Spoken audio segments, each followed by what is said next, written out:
alive. Amen. God is not dead. Amen. Isang beses lang siya namatay. At hanggang ngayon, buhay na buhay. Yes. Mga panahon na kailangan alalahanin natin.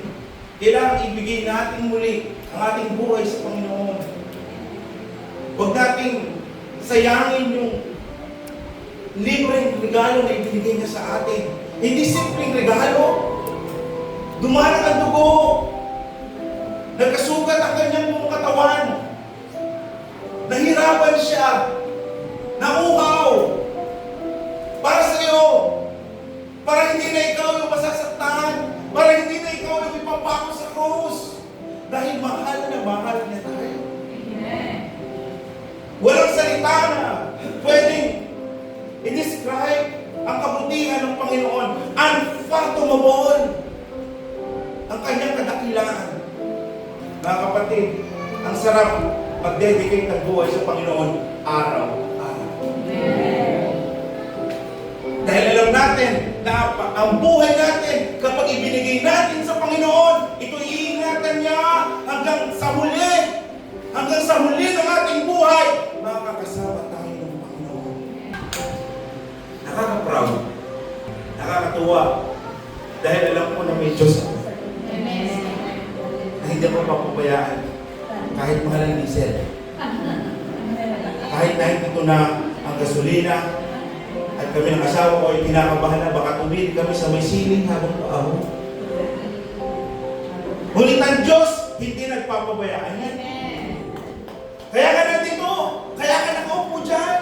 Kaya humihinga ka pa. Kaya malakas ka pa. That is the blessing from God. That is a gift from God. Kaya kasama mo pa yung asawa mo. Kaya meron ka pang mga anak na hindi nagkakasakit. Kaya meron ka pang trabaho na pinagkakitaan. Kaya meron ka pang edukasyon na pinangahawakan ngayon. Kahit hindi ka pa tapos, sasamahan tayo ng Panginoon. Amen. Amen. The blessing of Christ's resurrection. Yan po ang ating mensahe ngayon. Dahil akong lahat ay sakit na yumuko at malalang. Panginoon, maraming salamat sa araw na ito. Salamat sa buhay. Salamat sa paghinga. Salamat sa lakas. Salamat sa mga biyaya na patuloy mong pinagkakalob sa amin, Panginoon. Salamat, Panginoon. At ang iyong mga anak ay naririto, excited na marinig ang iyong mensahe, excited na mapupurihan ka, excited na katagpuin ka, Panginoon. Nakikita mo ang kanilang puso. Nakikita mo ang kanilang mga panalangin sa iyo, ang kanilang mga daing, ang kanilang mga hinihiling sa iyo, Panginoon. Lord, you are a good God. You are our good Lord. Ikaw ang Diyos na nagpapagaling. Ikaw ang Diyos na nagbibigay ng mga pangangailangan namin, Panginoon. Kaya ngayong araw na ito, Panginoon, hayaan mo, marinig namin ang iyong mensahe at tunin mo ito sa aming isipan ng puso, Panginoon. At hindi ito mananatiling nasa isipan lang namin, Panginoon. Ito isa sa buhay at isa sa gawa namin araw-araw. Samahan mo po ang iyong lingkod. Maging instrumento ako ng pagbabahagi ng iyong mensahe. Mataas ka at mababa ako ng araw na ito. Ito po ang aming dalangin sa pangalan ni Jesus. Amen. Buhay ang Diyos! Siya ang inialay ng Diyos bilang handog upang sa pamamagitan ng kanyang dugo ay mapatawad ang kasalanan ng lahat ng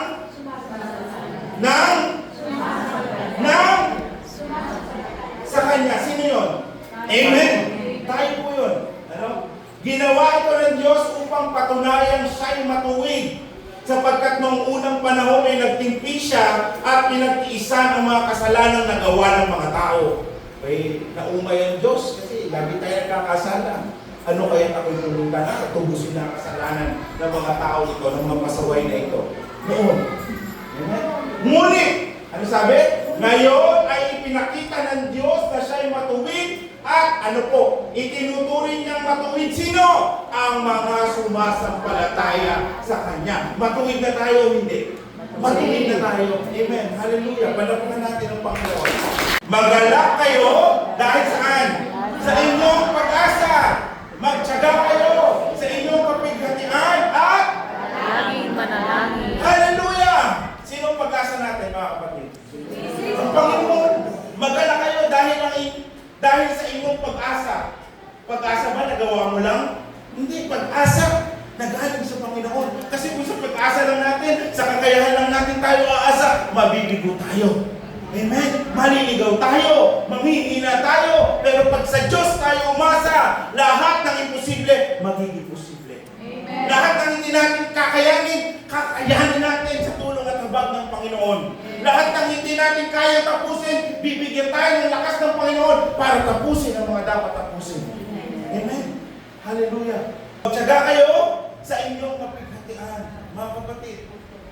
Sa mundong ito, hindi tayo excuse sa mga kapighatian, sa mga suffering, sa mga kahirapan. Ito ang hindi na kinakapos minsan sa budget. Kahit dalawang tagal na lang yung bigas, Lord.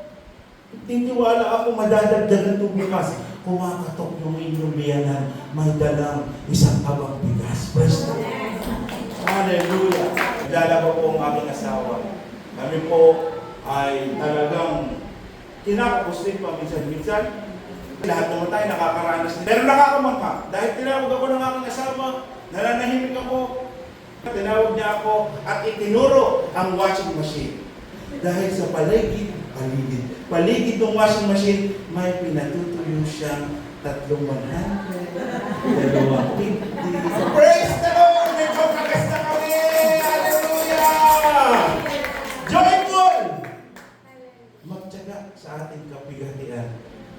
Dahil ang milagro, ang blessing ng Panginoon ay susulpot na lang bigla. Pakisabi sa katabi mo, susulpot na lang bigla. Susulpot na lang. Hallelujah! Na-experience nyo na ba yun? Walang wala na. Pero biglang may darating na pagpapala.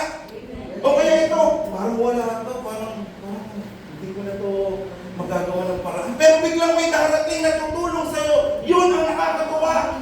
Joyful!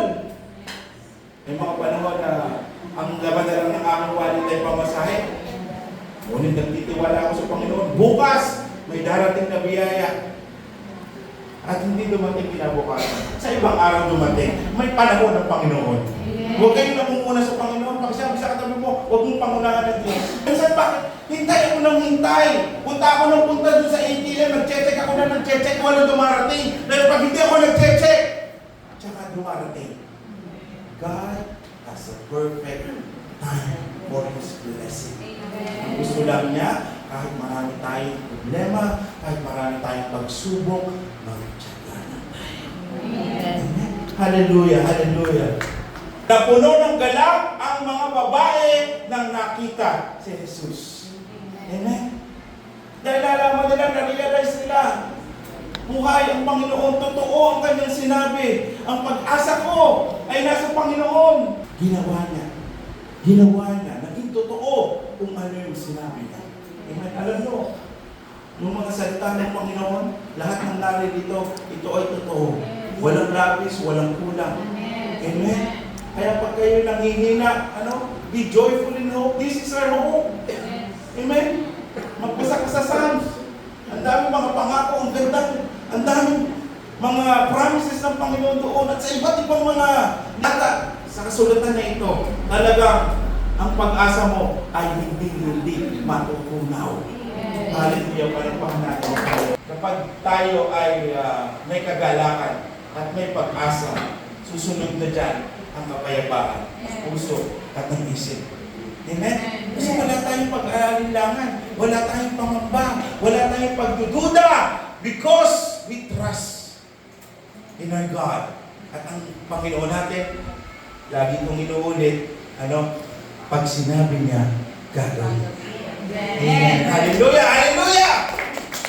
We are jubilant for the gift of eternal life, happiness, and triumph. It is a feeling of expressing great happiness and triumph. So we are expressing our great happiness and triumph because we have now the eternal life from God. Amen. Hallelujah. Ay kalalagyan tayo. Saan? Sa langit. Amen. Kaya wala tayong kinakatakot pa, wala tayong pinapangamba, kung dumating man ang Panginoon, ready tayo. Taas ng kamay ng mga ready na. Okay, bukas, alis na tayo. Sabay-sabay. Amen. We're always ready. Ano? Maging ganda tayo.